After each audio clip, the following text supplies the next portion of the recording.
Chicken fry తిని చాలా రోజులు అయిపోయింది. అయితే ఈ సండే ఎలా అయినా సరే చికెన్ ఫ్రై చేద్దాం అనుకున్నాను. కానీ మా ఆయనేమో చికెన్ బిర్యానీ చేయమని చెప్పారు.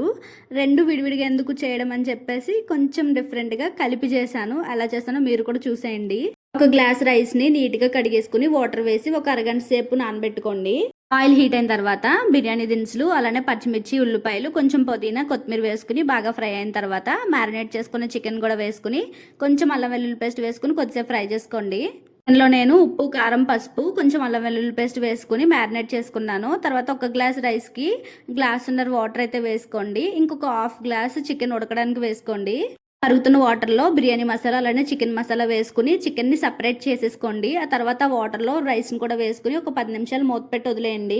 ఇప్పుడు చికెన్ ఫ్రై చేసుకుందాము. చికెన్లో కొంచెం ఆయిల్ అలానే కట్ చేసుకుని ఉల్లిపాయ ముక్కలు వేసుకుని కొద్దిసేపు ఫ్రై చేసుకుని ఆ తర్వాత కొంచెం జీడిపప్పు, ఉప్పు, కారం, ధనియా పౌడర్, గరం మసాలా పౌడర్ వేసుకుని మీడియం ఫ్లేమ్లో ఒక 8 నిమిషాల పాటు ఫ్రై చేసుకోండి.